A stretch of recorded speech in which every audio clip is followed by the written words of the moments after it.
এটা এটা বলা হচ্ছে যেটা প্ল্যানফুলি কমিউনিটি এঙ্গেজমেন্ট থেকে উনাকে বিরত রাখা হয়েছে। চেতামাসির যে প্রোগ্রামটা উনাকে ব্যাডলি এক্সপোজ করার জন্য যে বেছে বেছে লোকগুলো আওয়ামী পন্থী লোক ঢুকানো হয়েছে। তো এগুলো তো হাই কমিশনের যুগশাস্ত্র definitely has to be that আমার এলিজেন্স টু পলিটিক্যাল এলিজেন্স, যদি আমি অ্যাক্টিভ না, belongs to Ziaur Rahman. Political allegiance আমি বলেছি তোমরা অনেক পার্টির লোক এখানে আসতে পারো, জামাত আসছে, বিভিন্ন ধরনের এনসিপি এরা সব আসছে। আমি বললাম দেখো, provided I can maintain my identity, তো আমি বলি যে পজিশন অফ ইউকে এইভাবে কাজটা করলে official would state would resign, minister would have resign, এই ধরনের, he should do that, he is not fit for purpose simply. সাধারণ পাবলিকের কথা বললে তো অভূতপূর্ব সারা, এটা বলা যাবে। কিন্তু ওনার যে সপোর্টটাকে অর্গানাইজেশনাল যে স্ট্রাকচার, এটা অবভিয়াসলি গভর্নমেন্ট টু গভর্নমেন্ট যদি হয়, বাংলাদেশ গভর্নমেন্টের পক্ষে কি হচ্ছে এটা আমার কিছু বলার নেই। এটা তাদের দক্ষতা অদক্ষতা এটা তারা নিজেরাই বিবেচনা করবেন। কিন্তু এখানে যে ঘটনাগুলো ঘটে গেল, যে কমিউনিটি এঙ্গেজমেন্টটা ইজ টোটালি নীল, এবং এটা নিয়ে যথেষ্ট সমালোচনার মুখে পড়ে গেছেন ডক্টর ইউনূস। আমি যতটুকু জানি আমাদের ইউনূস সাহেব তো খুবই স্বাভাবিক জীবনযাত্রার লোক এবং খুব সহজে মানুষের সাথে মিশেন। আমি কয়েকবার ওনাকে কয়েকটা এয়ারপোর্টে পেয়েছিলাম, আমি বাংলাদেশে খুব ফ্রিকুয়েন্ট ট্রাভেলার, আমি বাংলাদেশের এয়ারপোর্টেও পেয়েছি বা ইত্যাদি। I found everybody is taking pictures with him and so on. এখন এই যারা পিকচার নিয়েছে মাঠে ময়দানে, এখন ওরা ওটাকে পুঁজি করে ব্যবসায় বেরিয়ে গেছে আর কি। তো আই থিঙ্ক হি আমাদের সাকিব ফারুক বোধহয় সেই দোকানের, নতুন দোকান যে খুলছেন তারা, এই দোকানদারের একজন হতে পারে নাকি। তো আই ডোন্ট আন্ডারস্ট্যান্ড কে উনি এই অর্গানাইজেশন মানে এই যে আপনারা যে আয়োজন করেছেন সেই কমিটিতে উনি কিভাবে প্রবেশ করতে পারলেন? না না, উনাকে আমরা রাখি নাই। আচ্ছা, আমি বলবো আপনাদের আলাদা আর ওনার আলাদা। আমাদের বাইরের যে অ্যাক্টিভিটিস উনি নিজে থেকে I could have invited him, but আমার আমার পার্টিকুলারলি আমি কিন্তু খুব কশাস লোক। আমি মানুষের সাথে স্বাভাবিক সম্পর্কটা আমি রাখি বিভিন্নভাবে। তার যদি পলিটিক্যাল এরিনার বাইরেও তো কিছু মানুষের রুল থাকে লন্ডনে, তাই না, ইউকেতে। তো আমরা একটা ভিলেজ কনসেপ্ট একই এলাকার মানুষ এই জন্য মনে করে আর কি। ওনার তো লন্ডনে ওনার সম্পৃক্ততা আমার সাথে এই এলাকায় ব্রিকলেইন বা ইস্ট অফ লন্ডনে, কিন্তু উনি তো কমিউনিটির সাথে খুব একটা জড়িত না, মানে সামাজিক ভাবে পলিটিক্যালি না। শুধু চেম্বার অফ কমার্স নামে একটা সংগঠন আছে আমাদের এখানে। আনফর্চুনেটলি এটা ফটোশট ছাড়া এদের আর খুব কাজ নাই। সো তখন বিগত সরকারের যারা আমলারা ছিলেন, মন্ত্রীরা ছিলেন, এরা ওদের সাথে লাইন করা, ওই চেম্বারকে বিক্রি করা, বিভিন্নভাবে বাংলাদেশে কোনো মুনাফা পাওয়া যায় কিনা, মানে কালেকটিভলি বাংলাদেশিদের ইনভেস্টমেন্টের নামে তারা তামাশা করা ছাড়া কিছু করে নাই। আমার যে ইনভেস্টমেন্ট আমি বাংলাদেশে করেছি alone my initiative, with my own initiative, যে চ্যারিটি কাজ করেছি, ইট প্রবাবলি মোর দেন 20 কোটির উপরে হবে। আমি চ্যারিটি করি প্রতি বছর 2 কোটি টাকা, আমি মানুষের ঘর বানাই দিই, বানাই দিই। কথাটা হলো এই, কথাটা হলো আমি I didn't become involve with chamber, but I did help them. ফাউন্ডেশনের কিছু হেল্প করেছি, লন্ডন মেয়রের কাছ থেকে ফান্ড নিয়ে দিয়েছি, যারা ফাউন্ডেশনে কিছু ভালো লোক ছিলেন। পরবর্তীতে এটাকে মারামারি করে 3 ভাগ 4 ভাগ হয়ে গেছে, বুঝলেন নি। সো আমাদের এটা দুঃখ আর কি, যে অনেক সময় আমাদের ইউকেতে এত বেশি লিডারশিপের ছড়াছড়ি হয়ে গেছে, আর বিকজ অফ বাংলাদেশি পলিটিক্যাল সমস্যাটা এখানে আবার দেখা দেয়। বাংলাদেশের মনে হয় আওয়ামী লীগের মধ্যে বিভিন্ন গ্রুপিং আছে, এটাও এখানে এখানে প্রকাশ পায়। অ্যান্টি আওয়ামী লীগ মুভমেন্ট এরাও প্রকাশ পায়। শুধুমাত্র কি শাহিদ পথ ফারুকের কারণেই কি আওয়ামী লীগ এই অনুষ্ঠানে ডক্টর হ্যাঁ, এটাই, ইউনূসকে এটা সবচেয়ে বেশি প্রাধান্য এটা আমাকে পেয়েছে, বিভিন্ন ভাবে এই জিনিসটা নাকি আমাকে এখানে হাই কমিশনেরও কোনো এটা ব্যর্থতা ছিল? দুটা আমাকে যে আমি আমি অ্যানালাইসিস করে বললাম আর কি। এখন এই কথাটা আসতেছিল গত কয়েকদিন ধরে আমার কাছে, যে কেন যে এরা এভাবে দ্রুত খবর পেয়ে যায় কিভাবে, যে উনার আইটেনারি, উনি কোথায় যাবেন, এইগুলো আওয়ামী লীগ খবর পায় কিভাবে তাড়াতাড়ি।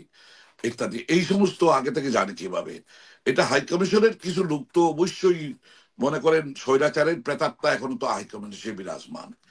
আর বাংলাদেশের অ্যাডমিনিস্ট্রেশনের যে দুঃখজনক হলেও বলা যাবে যে এখনো 95% তো ডেফিনেটলি আওয়ামী সিম্প্যাথাইজার, পেইড, ক্রনিজ, বেনিফিশিয়ারি বিরাজমান সর্বক্ষেত্রে প্রশাসনের। এটা খারাপ লাগলেও আমাকে বাধ্য হয়ে বলতে হলো, জানি না বাংলাদেশে কত লোক এগুলা বলে, বাট আমার তো কিছু চাওয়া পাওয়ার নাই। আমরা সুন্দর বাংলাদেশ দেখতে চাই, আমরা ফ্লারিশিং বাংলাদেশের মানে ডেমোক্রেসি দেখতে চাই, কো এক্সিস্টেন্স দেখতে চাই। কোন ধরনের যে অবস্থা গত 15-16 বছর দেখেছি, এইটার মানে এটার পরিত্রাণ চায় মানুষ। আমি ইনভলভ আপনার কি হলাম। মনে হয় যে এই যে আওয়ামী লীগের এখানে মানে জড়িত হওয়াটা বা পরিকল্পিতভাবে আওয়ামী লীগকে জড়িত করাটা ওনার এই সাপোর্টটাকে বিভিন্নভাবে বিতর্কিত করেছে, যদি আপনার কথাই বিভিন্ন উদ্দেশ্য। বিতর্কিত তো অবশ্যই খুবই খারাপ, আমি বুঝলাম না এবং এই স্যার এত এস্টেমারের সাথে ওনার দেখা না হওয়াটা, এখানেও আওয়ামী লীগের হাত আছে নাকি অন্য কোনো বিষয় আছে? এটা না, এটা এটা বলা হচ্ছে যেটা প্ল্যানফুলি কমিউনিটি এঙ্গেজমেন্ট থেকে উনাকে বিরত রাখা হয়েছে। চেতামাসির যে প্রোগ্রামটা উনাকে ব্যাডলি এক্সপোজ করার জন্য যে বেছে বেছে লোকগুলো আওয়ামী পন্থী লোক ঢুকানো হয়েছে। তো এগুলো তো হাই হাই কমিশনের যুগশাসক ডেফিনেটলি হ্যাজ টু বি। আর মানে শাকিরবাগ ফারুকের নাম সব জায়গায় আসতেছে। আমি আপনাকে কি বলবো, ব্যক্তিগতভাবে না বলার চেয়ে, কালকে আমার সাথে হঠাৎ করে আমার সাথে দেখা করতে আসছেন শাকিরবাগ ফারুক, এসে আমাকে বলতে চাচ্ছেন যে আমি ওনার পুরনো বন্ধু, প্লিজ আমাকে ভুল বুঝবেন না, আমি এগুলো হাত ছাড়া হয়ে গেছে, আমি ছেড়ে দিছি, আমি হুম এগুলোতে জড়িত নাই। আমি বললাম আমি আপনাকে জিজ্ঞেসই করতেছি না, why you coming to me. He came with at least 10-20 people of his friendship যারা আমার সাথে সম্পর্ক আছে। তো I hmm think he wanted to a little bit make things is, যে আমার এখানের কিছু লোক আছে তো তারা কারে ধরে জিজ্ঞেস করতে পারে কিছু লোকরে। তো আমি এইগুলো করবো না অবশ্য, কানে ধরে জিজ্ঞেস করে লাভ নাই, কারণ প্রফেসর ইউনিসের তো নিজস্ব কোনো সংগঠন নাই। That is the hmm. Only reason I went. আমি ভাবছিলাম যে এই একজন লোক আসছেন, ওনাকে বাংলাদেশে বিভিন্নভাবে হয়রানি করা হচ্ছে, মানে ভারতীয় মানে চক্রান্ত ছাড়া সবগুলো বিদ্যমান। তা এখন হুম। আমরা একটু হেল্প করি ওনাকে, আমরা এই ধরনের, এবং আমরা অ্যাটলিস্ট মানে আমাদের ইউকে ডায়াসপোরা এটাতে কত জি, প্রশংসা, কত ভালো মনে করে ওনার আগমন সংক্ষেপ করবেন, শুনবো আবার। এই ক্লান্তি লগ্নে। I I made it very clear that আমার এলিজেন্স টু পলিটিক্যাল এলিজেন্স, যদি আমি অ্যাক্টিভ না, বিলংস টু জিয়াউর রহমান।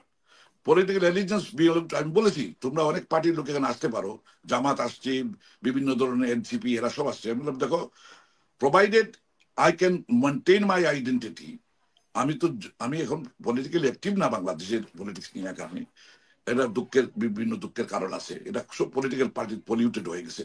কিন্তু আমি দরকার নাই আমার পলিটিক্স, আমার তো কিছু চাওয়া পাওয়ার নাই। জিয়াউর রহমান থেকে যে সম্মান পেয়েছি, যেগুলো পেয়েছি, খালেদা জিয়া থেকে পেয়েছি, এখন যে টুকাই মুকাই যেভাবে বাংলাদেশে বিস্তার করেন পলিটিক্সে, এগুলো আমার দরকার নাই। I am better hmm. With that, এই আমি সম্মান নিয়ে বেঁচে থাকবো। বাট বাংলাদেশ থেকে এগিয়ে নিতে যাবে। এই হুম। দেশটা আমাদের রুটস, এখানে আমরা জন্ম নিয়েছি। আমার বাবা, আত্মীয় স্বজন, আমার পর্দাদা, এগুলা আমার ছেলে ফেলেদেরকে আমি কিভাবে বাংলাদেশ সম্বন্ধে একটা ভালো চিন্তা করুক, জ্ঞান করুক, এগুলোর জন্য আমরা করতে পারি। এগুলোর জন্য কাজ অনেক ধন্যবাদ সিরাজ, সিরাজ হক। আপনার কাছে শুনবো আমি মোখলেসুর রহমান চৌধুরী। আপনার কাছে যেটা জানতে চাই যে আপনি নিশ্চয়ই জানেন এখানে রাষ্ট্রীয় সফর এবং এনজিও দাওয়াত এটা নিয়ে এক ধরনের আলোচনা উঠেছে, এবং ওনাকে রিসিপশন মানে রিসিভ করেছেন আমাদের মাননীয় হাই কমিশনার। তো এটা নিয়েও কথা উঠেছে। তো এইখানে আসলে আপনার কাছে একটু শুনতে চাই যে এখানে প্রোটোকলের বিষয়টি, এটা অবশ্য আমার মনে হয় সাকিব আলী ভাইও ভালো বলতে পারবেন, কিন্তু আপনার কাছে যেটা জানতে চাই, আমরা ফ্রেশ সচিব থেকে বিভিন্ন ধরনের তথ্য পাচ্ছি, এটাও এক ধরনের বিভ্রান্তিমূলক। যেমন উনি একবার বলছেন যে স্যার স্টেমার কানাডা মানে কানাডা চলে গিয়েছেন, আবার উনি আজকে গতকালকে আবার ক্লিয়ার করলেন যে না, উনি এটা ভুল বলেছেন। তো ওনার যে পজিশন, সেই পজিশন থেকে আসলে ভুল বলার জায়গাটা আছে কিনা, আর ক্ষমা চাওয়ারও, যদি উনি ক্ষমা চান, উনি বলেছেন যে সম্ভবত বলেছেন উনি। তো এই Sorry, I জায়গাগুলো must আপনি। say he should resign and get out of it. He immediately should vacate his position. He's embarrassed our community. Sorry, যে ভদ্রলোকের কাছে আপনি ডাইরেক্ট করেছেন, জি। উনি হয়তো এত শক্ত করে বলবেন না আর কি। তো আমি বলি যে পজিশন অফ ইউকে এইভাবে কাজটা করলে official would straight with resign, minister would have resign. এই ধরনের, and he should do that. He's not fit for purpose, simply.